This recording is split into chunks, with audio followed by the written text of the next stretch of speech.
పెన్షన్లు పెంచాలని యోచిస్తోందా? నెలకు 5,000 పెన్షన్ కన్నా ఎక్కువ ఇవ్వాలని గవర్నమెంట్ ప్లాన్ చేస్తోందా? సామాన్యుల జీవితాలకు భరోసాగా నిలుస్తున్న అటల్ పెన్షన్ యోజన పరిమితిని పెంచబోతున్నారా? పెరిగే ధరల నేపథ్యంలో నెలవారీ పెన్షన్ మొత్తాన్ని పెంచాలని డిమాండ్ పై ప్రభుత్వం ఏమంటోంది? అసంఘటిత రంగ కార్మికుల కోసం ఉద్దేశించిన అటల్ పెన్షన్ యోజన పథకంలో ఒక ముఖ్యమైన మార్పు కోసం ప్రజల నుంచి డిమాండ్లు వెల్లువెత్తుతున్నాయి. ప్రస్తుతం ఈ పథకం కింద 60 ఏళ్ల వయసు తర్వాత నెలకు గరిష్టంగా 5,000 మాత్రమే పెన్షన్ గా అందుతోంది. అయితే ఈ పరిమితిని పెంచాలని దేశవ్యాప్తంగా చందాదారుల నుండి బలమైన డిమాండ్లు వస్తున్నట్టు pension fund regulatory and development authority chairman Raman వెల్లడించారు. పీటీఐ పేర్కొన్నట్లుగా లైవ్ మింట్ కథనం ప్రకారం మే 20న న్యూఢిల్లీలో జరిగిన ఏపీవై వార్షిక సత్కార కార్యక్రమంలో రమణ్ మాట్లాడుతూ ఈ పెన్షన్ పరిమితి పెంపుపై తుది నిర్ణయం తీసుకోవడానికి కొంత సమయం పడుతుందని స్పష్టం చేశారు. ఎందుకంటే ఇది చాలా సుదీర్ఘకాలం పాటు నడిచే పథకం. ఇందులో ప్రభుత్వ దీర్ఘకాలిక బాధ్యతలు ముడిపడి ఉంటాయని ఆయన వివరించారు. పెన్షన్ పెంపు డిమాండ్పై పీఎఫ్ఆర్డీఏ ప్రభుత్వం ప్రస్తుతం కసరత్తు చేస్తోందని, దీనిపై డిపార్ట్మెంట్ ఆఫ్ ఫైనాన్షియల్ సర్వీసెస్తో సమగ్రంగా చర్చించి ఒక పకడ్బందీ నివేదికను ప్రభుత్వానికి అందజేస్తామని ఆయన హామీ ఇచ్చారు. అటల్ పెన్షన్ యోజన అనేది పేదలు, బడుగు బలహీన వర్గాలు, ముఖ్యంగా అసంఘటిత రంగంలోని కార్మికులందరికీ ఒక సార్వత్రిక సామాజిక భద్రతా వ్యవస్థను కల్పించే లక్ష్యంతో 2015లో భారత ప్రభుత్వం ప్రారంభించిన ఒక అత్యుత్తమ పథకం. ఈ పథకానికి నేషనల్ పెన్షన్ సిస్టమ్ ఆధ్వర్యంలో పీఎఫ్ఆర్డీఏ అడ్మినిస్ట్రేటివ్ బాధ్యతను నిర్వహిస్తోంది. ఆధార్ కార్డుతో అనుసంధానమైన బ్యాంక్ ఖాతా ఉన్న 18 నుంచి 40 సంవత్సరాల వయసు మధ్య ఉన్న ఎవరైనా ఈ పథకంలో సులభంగా చేరవచ్చు. అయితే ఆదాయ పన్ను చెల్లించే వారికి ఈ పథకం వర్తించదు. ఈ పథకం కింద వయసు, చెల్లించే ప్రీమియం ఆధారంగా 60 ఏళ్లు నిండిన తర్వాత ప్రతి నెల 1,000, 2,000, 3,000, 4,000 లేదా అత్యధికంగా 5,000 వరకు కనీస పెన్షన్ గ్యారంటీగా లభిస్తుంది. ఈ పెన్షన్ ప్రయోజనం పొందాలంటే కనీసం 20 ఏళ్ల పాటు చందా చెల్లించడం తప్పనిసరి. చందాదారుడు జీవించి ఉన్నంత వరకు ప్రతి నెల ఈ పెన్షన్ అందుతుంది. ఒకవేళ చందాదారుడు మరణిస్తే అదే మొత్తాన్ని వారి జీవిత భాగస్వామికి పెన్షన్గా చెల్లిస్తారు. ఇద్దరూ మరణించిన పక్షంలో పథకంలో కూడబెట్టిన మొత్తం కార్పస్ను నామినీకి అప్పగిస్తారు. అటల్ పెన్షన్ యోజన కేవలం ఆర్థిక భద్రతను మాత్రమే కాదు, అద్భుతమైన పన్ను మినహాయింపును కూడా అందిస్తుంది. ఆదాయ పన్ను చట్టం 1961లోని సెక్షన్ 80 CCD కింద వ్యక్తులు చెల్లించే ప్రీమియంలపై గరిష్టంగా 1,50,000 వరకు పన్ను మినహాయింపు పొందవచ్చు. అదనంగా సెక్షన్ 80 CCD 1B కింద ఏపీవై కాంట్రిబ్యూషన్స్ కోసం మరో 50,000 మినహాయింపు కూడా అందుబాటులో ఉంది. ఈ ఆకర్షణీయమైన ప్రయోజనాల కారణంగా దేశవ్యాప్తంగా సామాన్యులు ఈ పథకంలో భారీ సంఖ్యలో చేరుతున్నారు. ప్రస్తుత ఆర్థిక సంవత్సరం ముగిసే నాటికి ఈ పథకం 10 కోట్ల మంది చందాదారుల మైలురాయిని దాటనుందని పీఎఫ్ఆర్డీఏ చైర్మన్ రమణ్ సంతోషంగా ప్రకటించారు. గత ఆర్థిక సంవత్సరం నాటికి రికార్డు స్థాయిలో 1.35 కోట్ల మంది కొత్త చందాదారులు ఇందులో చేరారు. దీంతో మొత్తం బేస్ అంతకుముందు ఉన్న 7.61 కోట్ల నుంచి ఏకంగా 8.96 కోట్లకు చేరుకుంది. ఏటా 18% వృద్ధి నమోదవుతున్న నేపథ్యంలో త్వరలోనే 10 కోట్ల మార్కును అందుకుంటామని ఆయన ఆశాభావం వ్యక్తం చేశారు. ముఖ్యంగా 18 నుంచి 25 ఏళ్ల యువత ఈ పథకం పట్ల విశేషమైన ఆసక్తిని కనబరుస్తుండడం విశేషం. దేశవ్యాప్తంగా మరోసారి పెట్రోల్, డీజిల్ ధరలు పెరిగాయి. పెట్రోల్ లీటర్ పై 94 పైసలు, డీజిల్ లీటర్ పై 96 పైసలు పెంచుతూ ప్రభుత్వం, రంగం, చమురు సంస్థలు నిర్ణయం తీసుకున్నాయి. పెరిగిన ధరలు ఇవాల్టి ఉదయం నుంచి అమల్లోకి వచ్చాయి. అయితే పెట్రోల్, డీజిల్ ధరలు పెరగడం ఈ నెలలో మూడోసారి కావడం గమనార్హం. పశ్చిమాసియాలో కొనసాగుతున్న ఉద్రిక్తతల నేపథ్యంలో అంతర్జాతీయంగా ముడి చమురు ధరలు భారీగా పెరిగాయి. భారతదేశం తన ముడి చమురు అవసరాల్లో దాదాపు 80% దిగుమతి చేసుకుంటుంది. అందువల్ల భారతదేశంలోని ఇంధన ధరలపై ఈ ప్రభావం భారీగా పడింది. దీంతో ప్రభుత్వ రంగ ఆయిల్ మార్కెటింగ్ కంపెనీలు నెలకు దాదాపు 1,000 కోట్ల నష్టాలను చవిచూస్తున్నాయన్నది ప్రభుత్వం పేర్కొంది. ఫలితంగా ఆయిల్ మార్కెటింగ్ కంపెనీలు పెట్రోల్, డీజిల్ ధరలను పెంచుతున్నాయి. ఇప్పటికే ఈ నెలలో పెట్రోల్, డీజిల్ ధరలు చాలా సార్లు పెరగగా తాజాగా మూడోసారి పెంచుతూ నిర్ణయం తీసుకున్నాయి. ప్రభుత్వ చమురు సంస్థలు ఈ నెలలో మూడోసారి పెట్రోల్, డీజిల్ ధరలను పెంచాయి. ఈ నెల ప్రారంభంలో లీటర్ పెట్రోల్, లీటర్ డీజిల్ పై ₹3 పెంచగా ఈ నెల 19వ తేదీన రెండోసారి ఇంధన ధరలు పెరిగాయి. పెట్రోల్, డీజిల్ పై దాదాపు 90 పైసలు పెంచుతూ చమురు సంస్థలు నిర్ణయం తీసుకున్నాయి. తాజాగా మూడోసారి లీటర్ పెట్రోల్ పై 94 పైసలు, లీటర్ డీజిల్ పై 96 పైసలు పెరిగింది. దీంతో ఈ నెలలో లీటర్ పెట్రోల్, లీటర్ డీజిల్ పై సుమారు 5 చొప్పున పెరుగుదల చోటు చేసుకుంది. అంతర్జాతీయ ఉద్రిక్త పరిస్థితులు ఇంకా కొనసాగుతున్న వేళ రాబోయే రోజుల్లో పెట్రోల్, డీజిల్ ధరలు మరింత పెరిగే అవకాశం ఉందని నిపుణులు పేర్కొంటున్నారు. తాజా పెంపుతో హైదరాబాద్లో లీటర్ పెట్రోల్ ధర 112.84కు చేరగా లీటర్ డీజిల్ ధర 100.94కు పెరిగాయి. మరోవైపు సిఎన్జి ధరను కేంద్రం మరోసారి పెంచింది. కిలో సిఎన్జిపై ₹1 పెంచుతున్నట్లు శనివారం ప్రకటన జారీ చేసింది. 10 రోజుల వ్యవధిలో సిఎన్జి ధరలను పెంచడం ఇది మూడోసారి. అన్నిటికీ ఆయనేనా? ఏ సమస్య వచ్చినా నేరుగా ముఖ్యమంత్రి స్పందించాలా? మిగతా వాళ్లకు బాధ్యత లేదా? చేసింది చెప్పుకోవాలన్నా, ప్రతిపక్షానికి కౌంటర్ ఇవ్వాలన్నా డైరెక్ట్ గా సీఎం ఎందుకు రియాక్ట్ అవ్వాల్సి వస్తుంది? కేబినెట్ మంత్రులు, కాంగ్రెస్ సీనియర్స్ ఏం చేస్తున్నారు? అటు అధికార పార్టీ, ఇటు కేబినెట్ పరస్పర సమన్వయంతో సహకరించుకుంటూ అడుగులు ముందుకు వేసినప్పుడే ఎక్కడైనా ప్రభుత్వానికి మంచి పేరు వస్తుంది, వ్యవహారాలు సక్రమంగా నడుస్తాయి. అఫీషియల్ వ్యవహారాల్లో జోక్యం చేసుకోకుండా అధికార పార్టీ నేతలకు ఆ ప్రయారిటీ ఉండడం సాధారణం.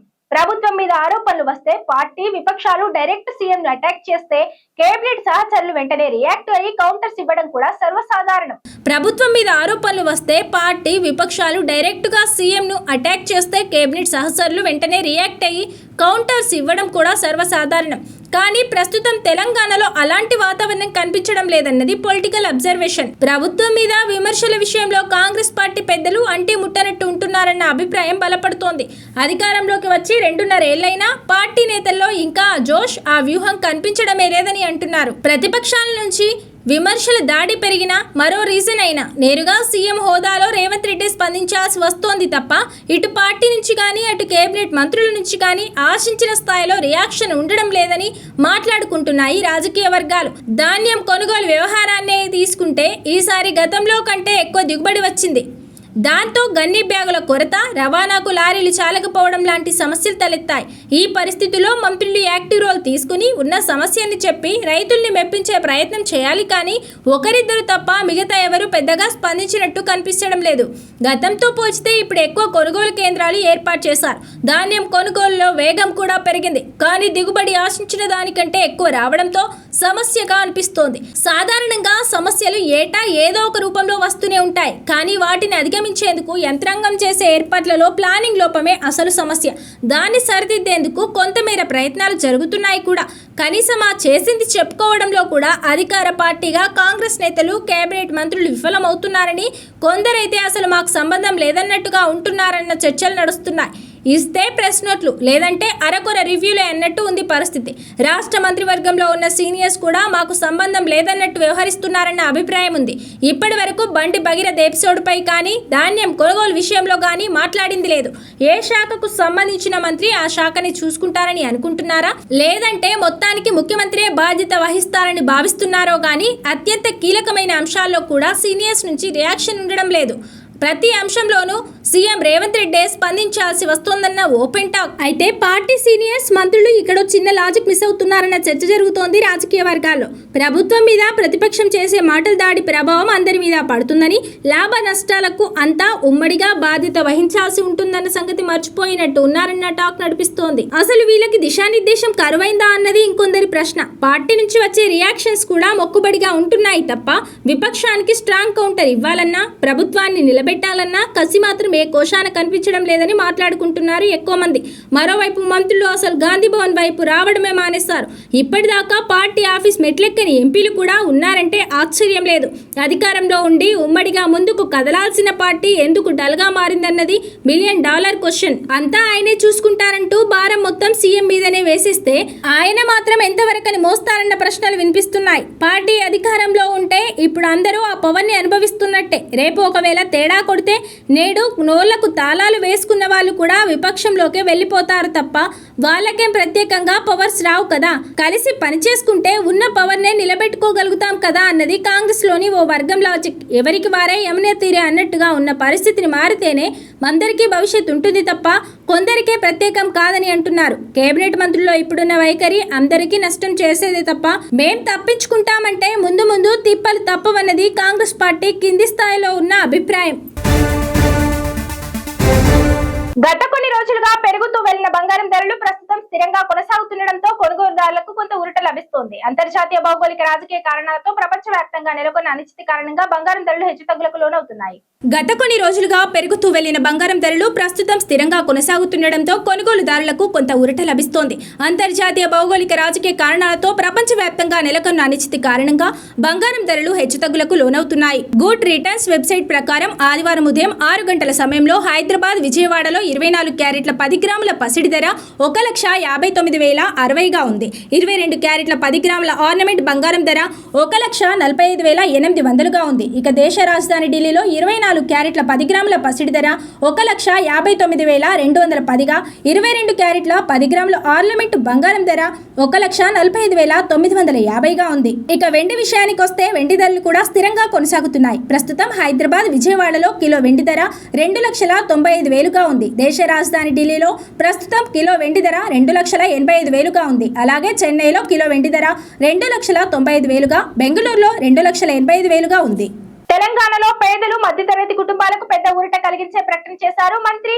హైదరాబాద్ నగరం మరియు ఔటర్ రింగ్ రోడ్ మధ్య ఉన్న కోర్ అర్బన్ ప్రాంతాల్లో 1,00,000 ఇళ్లను నిర్మించనున్నట్లు ఆయన వెల్లడించారు. ఈ ప్రకటనతో సొంత ఇల్లు కోసం ఎదురు చూస్తున్న వేలాది కుటుంబాల్లో ఆశలు పెరిగాయి. మంత్రి మాట్లాడుతూ ప్రస్తుతం ప్రజలు ఎక్కడ నివసిస్తున్నారో అదే ప్రాంతాల్లో వారికి ఇల్లు నిర్మించి ఇస్తామని చెప్పారు. ఉద్యోగాలు, పిల్లల చదువులు, జీవన విధానం దెబ్బతినకుండా ఉండేలా ఈ ప్రణాళిక రూపొందించామని వివరించారు. ముఖ్యంగా నగరానికి దూరంగా పంపకుండా వారికి అలవాటు అయిన ప్రాంతాల్లోనే ఇల్లు ఇవ్వడం ఈ పథకంలో ప్రత్యేకతగా కనిపిస్తోంది. ఇళ్ల స్థలం లేని కుటుంబాల కోసం ప్రత్యేక చర్యలు తీసుకుంటామని కూడా మంత్రి తెలిపారు. ఇందుకోసం ప్రభుత్వమే భూములను గుర్తించి అక్కడ అపార్ట్మెంట్లు నిర్మిస్తుందని చెప్పారు.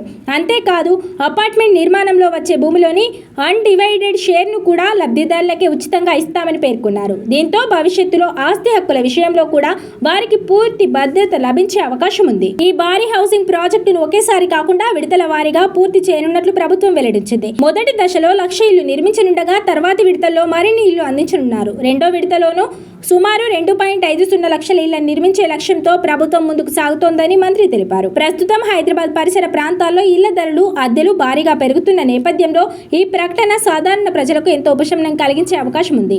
ముఖ్యంగా తక్కువ ఆదాయం ఉన్న కుటుంబాలు, ఉద్యోగుల వర్గం, చిన్న వ్యాపారాలు ఈ పథకం ద్వారా లాభపడే అవకాశం ఉందని భావిస్తున్నారు. ప్రభుత్వం ప్రకటించిన ఈ హౌసింగ్ ప్రాజెక్ట్ అమల్లోకి వస్తే తెలంగాణలో పేదలకు సొంతింటి కల నిజమయ్యే అవకాశాలు ఎక్కువగా కనిపిస్తున్నాయి. ఇప్పుడు ప్రజల దృష్టి మొత్తం ఈ ప్రాజెక్ట్ ఎప్పుడు ప్రారంభమవుతుంది, అర్హుల ఎంపిక ఎలా ఉంటుంది అనే అంశాలపైనే ఉంది.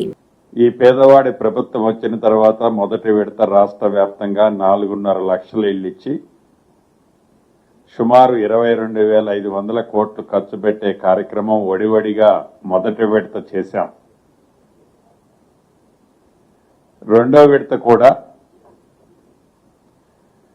జూన్ 1వ తారీఖు నాడు, యాక్చువల్గా జూన్ 2వ తారీఖు అనుకున్నాం, దాన్ని 1 డే ప్రీపోన్ చేశాం. జూన్ 1వ తారీఖు నాడు ఆసిఫాబాద్ జిల్లాలో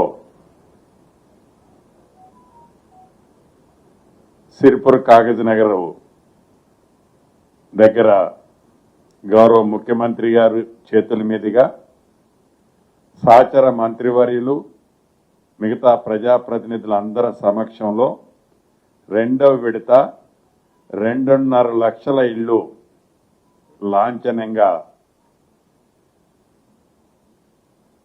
బెనిఫిషరీస్ కి అలొకేషన్ చేసే కార్యక్రమాన్ని చేపట్టాం. దీంట్లో భాగంగా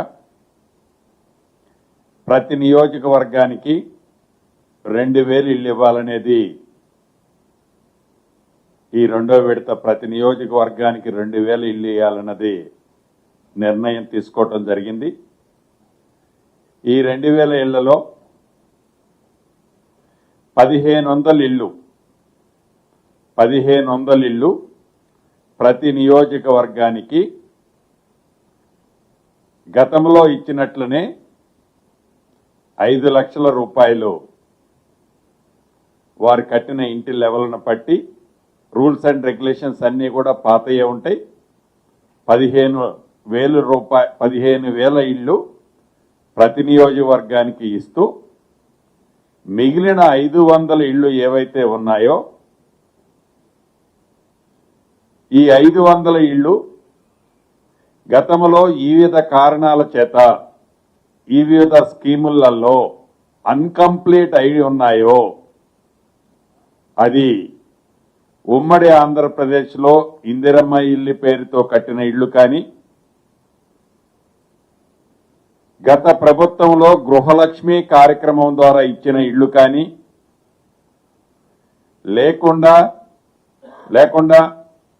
ఎవరైనా బెనిఫిషరీ తను వ్యక్తిగతంగా ఇల్లు అన్కంప్లీట్ చేసిన వాళ్ళు కానీ ఉండి ఉంటే, వారు నిరుపేదలై ఉండి ఉంటే, వారు యాజ్ పర్ స్కీమ్ లో ఎలిజిబిలిటీ ఉంటే అటువంటి వాటికి ఫౌండేషన్ లెవెల్ కట్టిన దగ్గర నుంచి స్లాబ్ వరకు 3 లక్షలు ఇవ్వాలని, వాల్స్ కట్టి స్లాబ్ వేసే వాళ్ళకి 2 లక్షల రూపాయలు ఇవ్వాలని గౌరవ ముఖ్యమంత్రి రేవంత్ రెడ్డి గారి అధ్యక్షతన జరిగిన ఈ కేబినెట్ సమావేశంలో తీర్మానం చేయడం జరిగింది. ఇది వాటి బులెటిన్. మరో బులెటిన్ లో మళ్ళీ కలుద్దాం. Stand 24 news.